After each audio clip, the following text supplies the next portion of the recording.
Welcome everybody. We are having our next episode here of the For Everyone podcast, and I'm super excited for this podcast. I have the opportunity to sit down with the Chief of Police at Black Diamond, Chief Jamie Kiplinger. Thank you so much for being here and spending time with us today. I'm excited to have a conversation and to get to know you better and to get to hear a little bit about your story.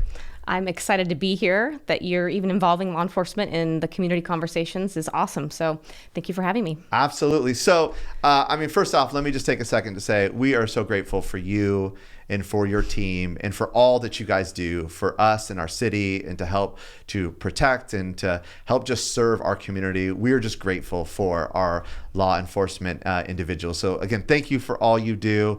We kind of talked a little bit going into this. I got some questions for you. You've been gracious to answer and to be able to sit down for this conversation. So the most important question that is on everyone's mind is when it comes to the city of Black Diamond, where am I most likely to get a speeding ticket? Everywhere. Everywhere. Everywhere. Everywhere, because you guys are ready. You're watching. We are everywhere. We're watching. Just especially look out for that Tahoe. Okay, the Tahoe's the key. The unmarked black Tahoe. Okay, yes. I think it's literally following me sometimes. Probably. Well, again, we joked a little bit. We had an opportunity to talk a little bit beforehand, but even when I was coming out here and interviewing for this position, things that people kept saying was, Roberts Drive. That's 25 miles an hour.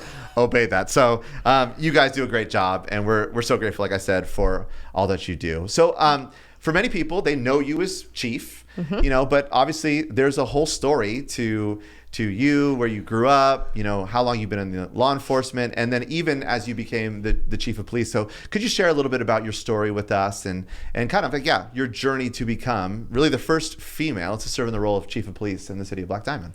Yes. So let's think I'll date myself, almost 23 years ago. Okay. I was working, I had just finished college. I was working over in Wenatchee as a juvenile probation officer. Where the sun shines. Where the sun shines. You have seasons, Yes. snow, the river.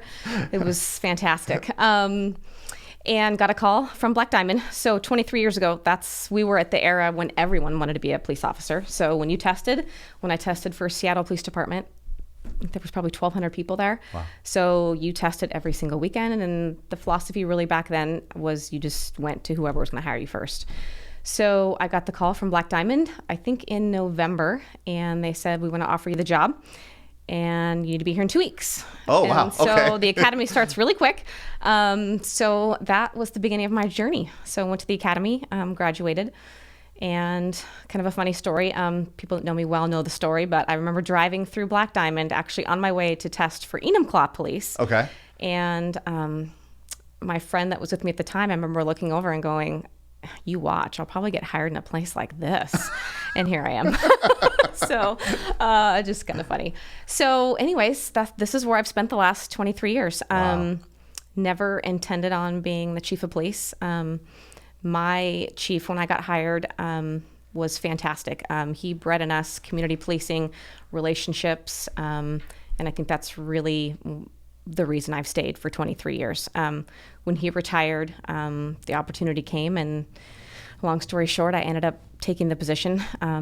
I was a sergeant first, and then I was a commander, so I promoted from within during all those years. And here I am. And how many years have you been now serving as the chief of police? It'll be 23 in December. Okay. Oh, the chief. I've been the chief since 2008. Okay.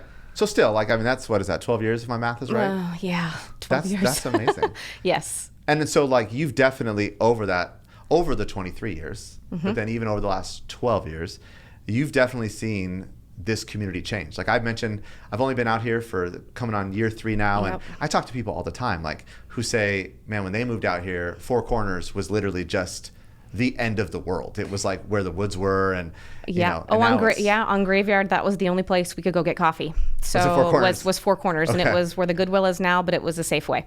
So that was the only place we had if you wanted to grab something to eat or get coffee. Yeah. So, and it was woods. Yeah, Four Corners didn't look at all like it looks now. Yeah, and it's continuing to evolve, right? Absolutely. With all of the stuff, the building, 10 Growth. Trails is happening in Black Diamond. Yeah. It's continually evolving.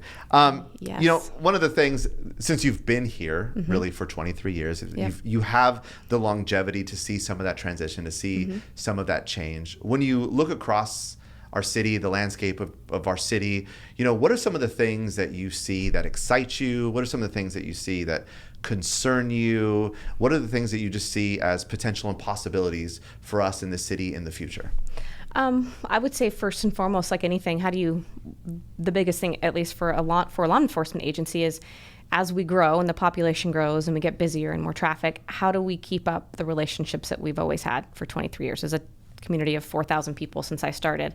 You get to know people, you get to know business owners and people that have been here forever. Right. How do you keep those relationships and how do you maintain the community involvement as we get more and more people? Yeah. That'll be one of our biggest challenges, I think. But it's also exciting because you meet new people. I mean, you don't get into law enforcement because you don't like people. You have to love people from anywhere. So even just meeting new community people in 10 Trails, it's exciting. I love meeting new people. I love hearing their stories because everybody has a story. That's so true. So that's the exciting part, is always with conflict or change, there's always good. Yeah. So I think it's whatever we want to choose to look at. So we've got to see the positive. Yeah, and with that, I was going to say, I would even affirm that. So one of the things that I've just thought was so cool is, in October, we hosted a trunk or treat event. It was a great turnout, a lot of people, a lot of fun, a lot of laughter, and some Black Diamond Police showed up. And there's a part of me that's like, were we too loud? Or And so I went and I forget the officer's name, but I just started having a conversation with him. He's like, we just want to be where people are at. We want to be where our community's at. I thought that's amazing. The community is doing something, things are happening, and we just want to be a part of it. And I thought that really speaks to you. How do we continue to build and maintain relationships even as the city grows? Well, for that reason and that reason only is why we have a low crime rate. You have to be out there. We can't be everywhere. So if we don't have those relationships with people that are everywhere in the community, that's how we find things out. And that's how you problem solve in the community is you work together, and because we can't be everywhere. Right. So those relationships they're everything. Yeah.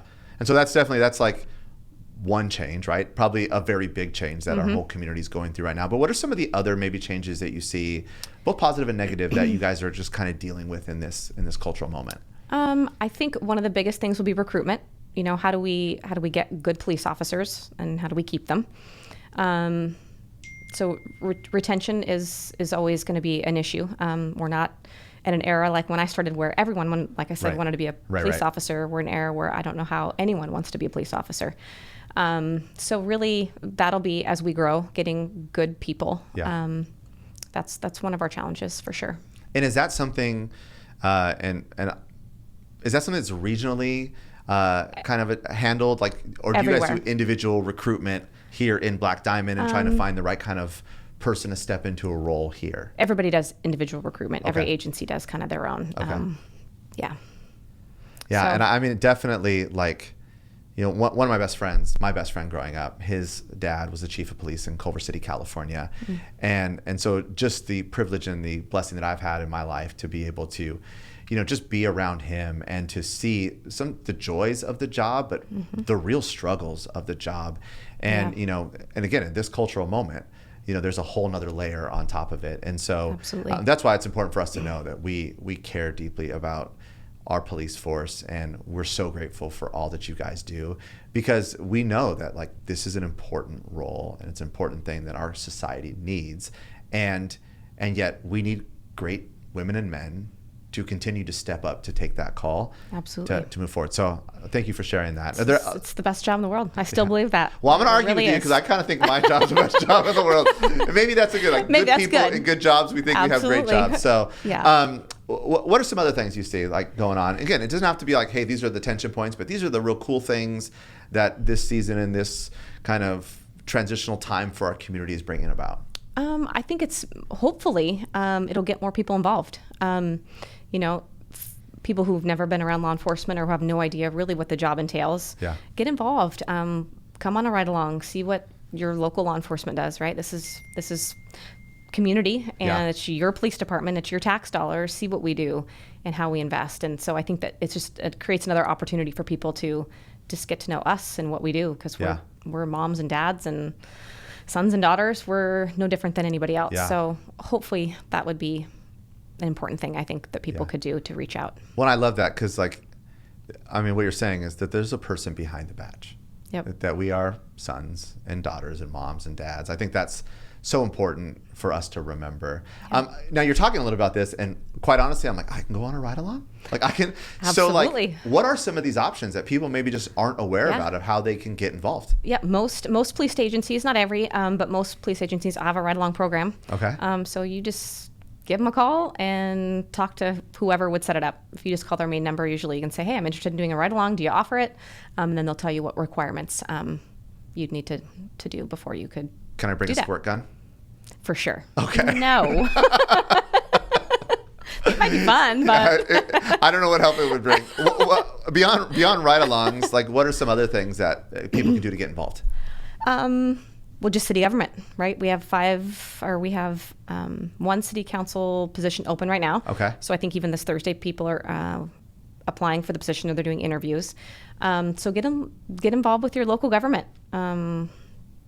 Have a voice in what you think the priorities are within the city. Right. Instead of just looking back and watching or complaining or being excited about it, but be involved and be educated in what's going on and what the issues and priorities are in the department and the city and itself. that's so important because like we are so blessed in our country to have the opportunity to have a voice in the governance of us as people. And how do we leverage those opportunities outside of like Facebook? Like people really love to leverage their voice on Facebook. Yeah. It's America's pastime now. Yeah. Yeah, I'm not a social media. I haven't ever been, a little bit here and there. So, and I always say, just because it's on Facebook, I've got kids, so it's not accurate. Right. Not always. But I totally agree. It's, and we've talked a little bit about this as a church, but there's something about social media, and I don't want this to become like the bash on social media, but like we will say things to people online that we would never say sitting down with a person face to face. And I think we have to remember like we were really built and designed for human interaction. Absolutely. And so like I tell our people all the time, if you wouldn't say this to Jamie sitting across you, then you shouldn't say it about her online, or you shouldn't say it about this person or anything. Absolutely. And so it's, And it's just a reminder we're all accountable to ourselves. Yeah. We need to be accountable. And what you put out there, beware. Yeah. So like we talked about, 23 years in the job, you stepped into chief. It was like you mentioned, it's not necessarily when you got here 23 years ago, you weren't thinking, I'm going to be the chief of police of Black Diamond. No. But now you are. And when you stepped into the role, what are some of the parts of the job that you were like, this is what I expected it to be? Or what are the parts of the job you were like, I didn't know I was signing up for this? Or this has changed even since I've been in this role over the last X amount of years. So what are some of the things? It's probably like a lot of any supervisory position, right?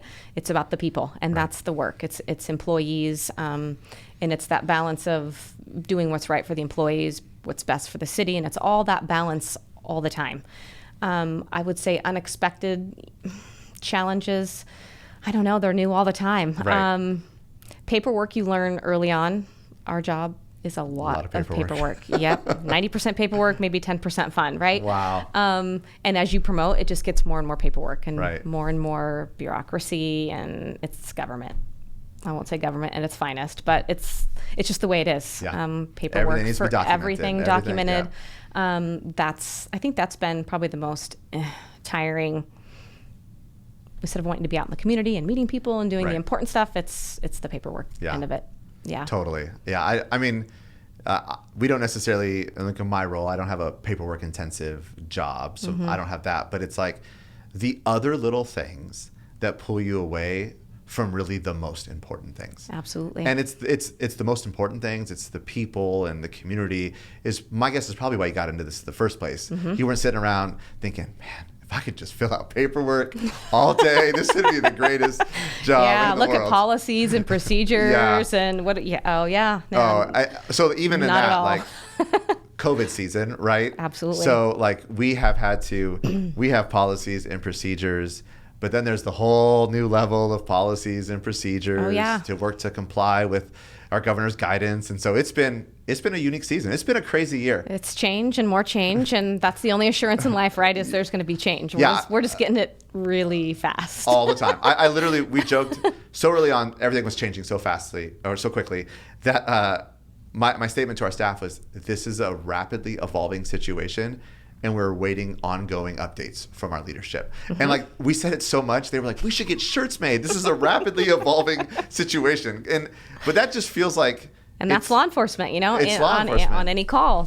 I wish we could wear shirts like that, because people forget, because people expect that information. That's good. That's so right good. away, all Right. the time. And that's not always how it happens. So. Right. Yeah. Because every call, Yep. every stop, you're walking into a rapidly evolving situation. You don't don't know what you're getting into. Right. I think that's good. There's some wisdom in that. So we need those T-shirts. So okay, we'll get these T-shirts and we'll bring them by. Yeah. Black Diamond Police. It's a rapidly evolving situation. I like it. So I mean, obviously, we're a church here in this city, and we haven't always been in Black Diamond.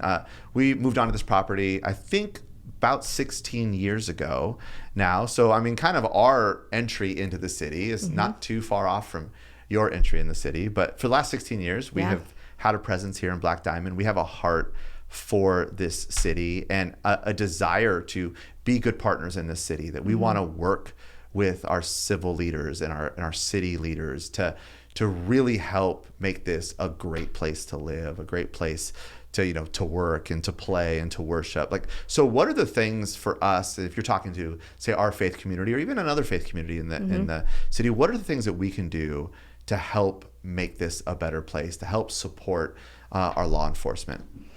I think communication, like everything, is key. So I would say besides just normally bringing community, whether it be activities or events or whatever, and bringing people together, it's having those real tough conversations when issues come up. Talk about them, not spout them on Facebook or spout them wherever you want, because half the time they're just not accurate. But really having those hard conversations, and we're not ever all going to agree on things, but having those conversations, I think that's really what keeps a city strong. Is people talking to each other, and understanding each other and loving each other. Really, ultimately, that's our job. Yeah, I said if we can do that, we'll be good. Yeah, I mentioned that this weekend to our people, that we have lost the art of listening. Oh yeah. And it's like, that's like across the United States, not just like Black Diamond. Like, we just can't sit down and listen to someone else, attempt to hear their perspective, where they're coming from, and even if it's different than our own, to acknowledge that that's their reality, that's true to them, and we can walk away and agree to disagree. But we should walk away with a value or a love or care for the other person. And it's like, in the world today, is it just me, or it seems like if we don't disagree, I have to hate you and you have to hate me, and then we have to go tell everybody else about it. Yep, absolutely. It's like, absolutely. How did we get here? And life's too short for that. Life is too short. It just is. Yeah. So having those good conversations, but just like you said, that's not going to work the other way. Yeah, so. Totally. And what about some other things? Like, I mean, obviously, we're fortunate enough here. Again, COVID's changed things a little bit, but on any given weekend, we have between 600 and 700 people that are here, and people that don't all live in Black Diamond, but live around this area, who do want to make a difference. Are there other things that we can do? And maybe it's not specifically things that we do to support the police, but maybe it's beyond that. Like, what are other things that of that the city has needs that we can do to help support our city? I would say just be involved. Be involved in what you want the future of Black Diamond to look like. Give your input. The Black Diamond Community Center is a great place to volunteer. There's always a need there for all kinds. You can volunteer, donations. There's that need. Otherwise, it's find your passion, right? Whatever you're passionate about, and try to use it for others. That's super good. So find something in the community that you like or you enjoy, and get out and meet people, and that's where you're going to be valuable, if you enjoy it. Yeah, that's great. And I think, like, so we do partner with the Black Diamond Community Center. We love what they do over there and the difference that they're making. But I think you're right. Like, how do we release people to say, okay, what are you passionate about? Partner with an organization or part of our community that really dives into those things and help make a difference, because we have this unique opportunity where we're shaping a city. Like, Absolutely. as this, like when I moved here, it was 4,500 people, maybe 5,000 people, and they just completed the first model home in 10 Trails. Yeah. And now you drive over there and it's like, well, what happened? There's no way. Fast. In 2 years it's Absolutely. and it's like, we are literally building a city in real time. Like my kids love to play the game Sims because Yeah. they love to create and Yeah. build, but to recognize that we as citizens have an opportunity to create and build the city that we would be proud of, the city that we Absolutely. would want to raise our kids in and, be a part of. So that's super great. I'm personally And passionate. Go getting ahead. people out with their neighbors. Like how many people Yeah. just don't know their neighbors anymore? Yeah. Know your neighbors. Call in when there's something out of place or suspicious, or just be involved. Be aware of your surroundings, and get to know your community. Yeah, you got to get past the Seattle freeze though. Yeah. Is that real? I don't know. It's like, so I live in Maple Valley, and when we moved up here, we just literally picked a house. My wife never saw it. We had like no context for the street. We just like, hey, this works for us. We're gonna buy this house. That's a horrible fun. way That's fun. to buy a house, right? That's But exciting. so we stepped in there, and I got 2 kids under the age of 10, and there on that street is like 10 other kids under the age of 10.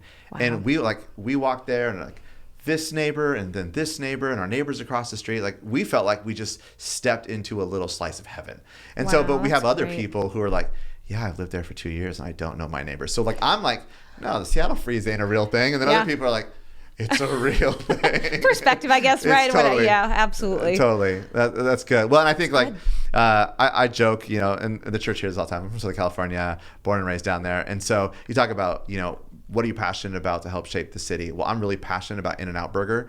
And so I'm going to work. Are you gonna bring one I'm here? going to work really hard. That's going to be my commitment. You will be my Yeah. kid's favorite person in the world I if you will bring In-N-Out. petition for In-N-Out's first Washington location to be in black time. It'll put us on the map. That would be exciting. Well, there is one in Oregon, right? Didn't I they know. just get into Oregon? It is. It's like 3 hours away. Oh, wow. We've contemplated on numerous occasions to make it a Saturday. Like drive down there, Why not? get a burger. What else are we going to do? At this point in time, we have to stay at our homes. So it's might as well stay in a car together. That's true. Yeah, it's crazy times. Well, hey, I'm so grateful for your time and for you being here. Again, you are super busy and you're making a huge difference in our city. So again, thank you for all you do. Thank you for your willingness to come and sit down. Like I'm so impressed. Like Anytime. I didn't email you these questions. You were like, yeah, I'll come sit down. Let's have a Anytime. conversation. Absolutely. So super grateful for you. One of the things that we want to make sure we're doing as a faith community is we always want to make sure we're praying for our city leaders, for our law enforcement, women and men. Is there anything in particular that we can be praying for our Black Diamond Police Force?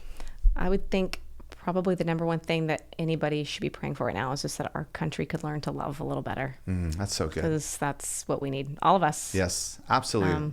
Yeah. Totally will pray for that. Well, that's we are in full agreement that Yeah. we need a little more love. So Yeah, thank you so absolutely. much for being Thank here. Thanks for tuning in. For those of us, we're grateful to have you here as part of the podcast. And we look forward to more opportunities to convene some important conversations with some important people in and around our community. You have a great day and we'll talk soon. Thank you.